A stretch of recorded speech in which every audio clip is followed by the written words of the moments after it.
What's up here? What's up here? God damn it! 1994, Ryan had his first panic attack. His heart was racing. He couldn't breathe. He felt like he was dying. But he didn't tell anyone because he was terrified it would ruin his career. He was just a teenager, and already he was learning to hide his pain. That panic attack left a scar on him that would follow him for decades. From that point on, he started avoiding roles that were too emotionally heavy. Comedy felt safer. Easier. Less likely to crack him open.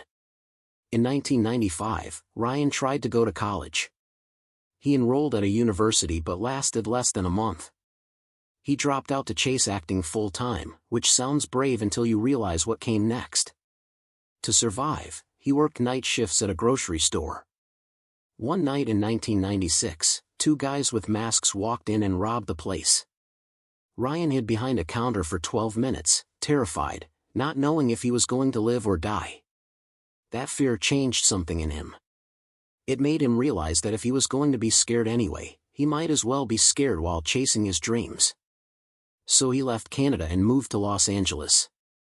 Los Angeles was not kind to Ryan Reynolds. He and a friend rented a cheap motel room for $200 a month. On his very first night in the city, his car got stolen and stripped for parts. For 4 months, he drove around LA in a Jeep with no doors, showing up to auditions looking like a mess, getting laughed at and rejected over and over again. To make money, he took a job wearing a chicken costume at parties. At one event, drunk people threw food at him. He stood there, covered in garbage, wearing a giant chicken head, wondering what the hell he was doing with his life. His first real role in America came in 1995 in a movie with a big star. He thought it was going to change everything. But when the film came out, most of his scenes had been cut. It was a brutal reminder that in Hollywood, you're disposable. In 1996, he filmed an episode of The X-Files. The shoot was so creepy and disturbing that he had nightmares for weeks afterward. He decided right then that he'd never do horror again. That same year, he took a role in a true crime show where he had to look at real murder files and autopsy photos to prepare. He couldn't sleep for weeks. The mental toll was crushing. He learned the hard way that method acting, diving too deep into a character, could mess you up when the material was dark. By 1997, Ryan had failed over 300 auditions. Casting directors told him to his face that he was forgettable. One person said he had nothing memorable about him. That comment almost destroyed him. He thought about giving up. Going home. Admitting defeat. But instead, he went back to improv theater, trying to remember why he loved acting in the first place. And somehow, in that darkness, something clicked. What almost broke him became the fuel that would launch one of the most surprising comebacks in Hollywood history. Ryan's big break came in 1998 with a show called Two Guys, a Girl and a Pizza Place. He played a character named Berg, a lovable troublemaker who joked his way through life. The show was supposed to be just a filler, something ABC threw on the schedule without much hope. But when the pilot aired, nearly 18 million people watched. Ryan brought so much energy and charm to the role that the show stuck around for 4 seasons and 81 episodes. He finally had stability. He finally had proof that he belonged. The cast became like family. Ryan has said he loved them desperately, and even years later, he still keeps in touch with some of them. Behind the scenes, he couldn't stop making people laugh. The bloopers from that show are legendary. By the 3rd season, the pizza place was gone. The characters had grown up. The show's name even changed to just Two Guys and a Girl. Viewership peaked in season 2 with 12 million people watching, but then the network made a huge mistake. They moved the show to Friday nights, which is basically where TV shows go to die. Ratings dropped, and by the final season, only about 6.5 million people were watching. The show ended with a twist where fans got to vote online for the ending. It was ahead of its time. You know him as the guy who makes everyone laugh. The superhero who never shuts up. The husband of Blake Lively. The man who seems to have it all figured out. But what if everything you thought you knew about Ryan Reynolds was just part of the act? What if behind all those jokes and that perfect smile was a person struggling with demons so dark that he almost walked away from everything? In 2025, Ryan Reynolds sat down for an interview that changed everything. And what he revealed wasn't just surprising. It was heartbreaking. Ryan Reynolds wasn't born into Hollywood glamour. He came into this world on October 23, 1976, in Vancouver, Canada. He was the youngest of 4 boys, which if you've ever had older siblings, you know that means he was basically a human punching bag. His 3 older brothers made sure he learned how to take a hit, how to duck, and most importantly, how to make people laugh so they'd stop messing with him. That became his survival skill. Humor wasn't just something fun for Ryan. It was armor. It was protection. It was the only weapon he had in a house that felt more like a battlefield than a home. His father was a former police officer who later worked selling food. But the job didn't matter as much as the man himself. Ryan has described his dad as someone who couldn't show emotion. Imagine growing up in a house where your father can't tell you he loves you. Where birthdays could end in awkward silence or sudden anger. Where you never knew if you were safe or about to get yelled at. That's the kind of tension Ryan lived with every single day. His mom worked in retail, doing her best to hold the family together, but the damage was already being done. Ryan went to Catholic school, which added another layer of rules and strictness to his already tense life. He started at one high school, got kicked out, and had to finish at another one. Even back then, he was using humor to cope. He'd copy characters from TV shows, pull pranks on his brothers, do anything to get a laugh or feel like he had some control over his life. But deep down, he was drowning. At just 12 years old, he made a decision that would change everything. He auditioned for an acting role. Not because he dreamed of being famous, but because he needed to escape. He landed a part on a Canadian teen drama called Hillside. In America, it was shown on Nickelodeon under the name 15. He got paid $150 per episode, which to a 12-year-old kid delivering newspapers felt like winning the lottery. But more than the money, acting gave him something he'd never had before. Freedom. A chance to be someone else. A place where he could finally feel seen. The show tackled serious issues that teenagers faced, and Ryan was right in the middle of it. He filmed scenes in Vancouver and Ottawa, balancing acting with his paper route, thinking he'd made it big. But Hollywood, even the Canadian version of it, isn't kind to kids. Ryan showed up to set unprepared a lot. He improvised his lines, which annoyed some of his co-stars but also showed that he had something special. A natural charisma that cameras loved. He played a manipulative teenager, but his sense of humor kept breaking through, which meant they had to film scenes over and over again. In 1992, something happened that gave Ryan his first real taste of how brutal the entertainment industry could be. A co-star accused him of filling her trailer with fake spiders. Ryan said he didn't do it, but it didn't matter. He got suspended for 3 days anyway. The message was clear. Play by the rules or get punished. It was his first lesson in workplace politics, and it hurt. After Hillside ended, Ryan joined another show called The Odyssey. He played a boy trapped in a coma, living in a dream world. The emotional weight of that role was heavy. During a night shoot-in, Ryan's next big movie was Van Wilder, a wild college comedy that almost got ruined by nervous studio executives. Early cuts of the film removed the craziest scenes, but when test audiences saw the tame version, they hated it. The studio put the wild stuff back in, including a whipped cream scene that became iconic. The movie cost $5 million to make and earned over $50 million worldwide. 2/3 of people who saw it went back for a second viewing. Ryan joked that it made family dinners awkward forever, but it also got him his next big paycheck. $2 million for his next role. Then came a movie called Foolproof in 2003, and it broke him. Ryan played a con artist, and he pulled from his own past to do it.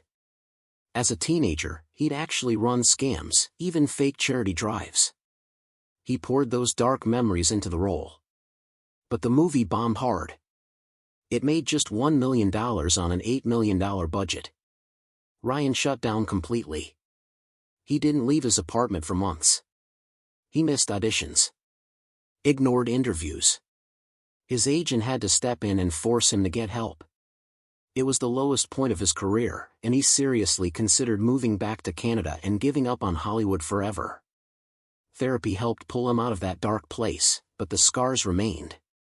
His next movie was Blade Trinity in 2004, and it turned into an absolute nightmare. Wesley Snipes, the star of the film, refused to even be in the same scenes as Ryan. The communication broke down so badly that Snipes started leaving post-it notes instead of talking face-to-face. One note reportedly just said he wasn't working with Ryan. Ryan kept improvising and trying to make the movie work, but Snipes got angrier and angrier. The set became toxic. They had to use body doubles and creative editing to make it look like they were actually acting together. The shoot went from 90 days to 150 days, costing the studio an extra $12 million. Ryan missed out on other major roles because he was stuck on that nightmare set. After that experience, he added a special clause to his contract so he could avoid working with toxic co-stars ever again. Despite all the chaos, critics said Ryan was the best part of the film. In 2005, things got even weirder. Ryan signed on to do a remake of the Amityville Horror, and he decided to actually live in the replica of the haunted house they built for filming. For 23 nights straight, he slept in the same bedroom where real-life murders had happened decades earlier. He claimed the temperature would mysteriously drop. Strange scratches appeared on his body. He had nightmares about the killings. The crew even caught him sleepwalking on camera. Ryan later admitted that some of it was for marketing, but he also said not everything could be explained. The film made over $100 million worldwide, so the weird method acting paid off financially. That same year, Just Friends created a different kind of problem. Ryan was engaged to singer Alanis Morissette at the time, but on set, something happened between him and his co-star Amy Smart. There was a kiss scene that wasn't even in the original script. Ryan kissed Amy with so much energy that the director just kept the cameras rolling. They rehearsed that kiss multiple times off camera too. Rumors started flying. Alanis heard about it and showed up on set for a surprise visit. Witnesses said they argued in Ryan's trailer for hours. 6 months later, their engagement was over. Ryan later admitted that the shoot taught him how dangerous method acting could be, especially when love stories started feeling a little too real. Ryan's journey as a superhero started with one of the biggest disappointments of his career. In 2009, he appeared in X-Men Origins Wolverine as Deadpool. Fans were excited because Deadpool is supposed to be a wisecracking, joke-telling anti-hero. But the studio made the worst decision possible. They literally sewed his mouth shut. They took away everything that made the character special and turned him into a generic science experiment. The movie made over $370 million worldwide, but fans felt betrayed. Ryan later called it one of the dumbest decisions ever made and even apologized publicly. But that mistake lit a fire in him that would burn for over a decade. 2 years later, it got worse. Green Lantern hit theaters in 2011, and it was a disaster.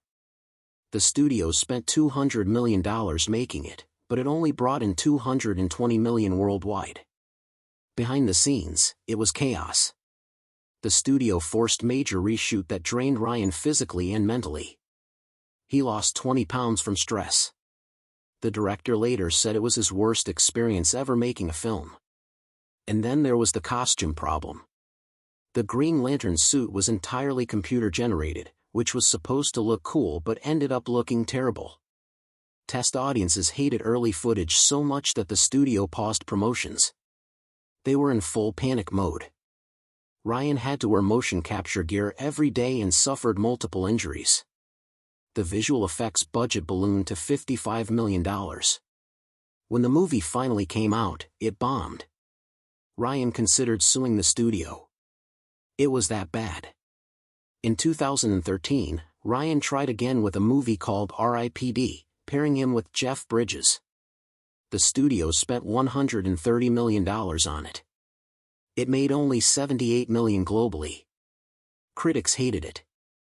Audiences didn't understand it. There was a weird twist where Ryan's character looked like an old Asian man and Jeff Bridges looked like a blonde model. It was bizarre and confusing. The movie crashed and burned, and Ryan's career was in serious trouble. He was in what Hollywood calls actor jail. The place where you go when nobody wants to hire you anymore. But Ryan Reynolds is nothing if not stubborn. After the Deadpool disaster in 2009, he spent the next 10 years fighting to do it right. In 2012, he spent $500,000 of his own money to make a test reel. Just a short scene showing Deadpool the way fans knew and loved him. That clip leaked online, got 20 million views in 2 days, and fans went absolutely wild. Fox Studios finally listened and gave the movie a green light in 2014. Deadpool came out in 2016 and changed everything. It made over $780 million on a tiny budget of just $58 million. Ryan got a Golden Globe nomination. The character fans had been waiting for finally existed, and it was because Ryan never gave up. But making that movie nearly destroyed him financially. He had to mortgage his home and cash out investments when the budget went over $70 million. He lost 15 pounds from stress and couldn't sleep. If the movie had failed, he would have lost everything. His house. His savings. His career. But it didn't fail. It was a massive hit, and the risk paid off in ways he never imagined. In Deadpool 2, Ryan got his revenge on the past. There's a scene where Deadpool goes back in time and kills the silent version of himself from X-Men Origins. It was bold and hilarious, and it took months of legal negotiations with the studio to make it happen. The film made another $785 million. But Ryan had a serious accident during filming. A motorcycle stunt went wrong, and he got thrown 12 feet.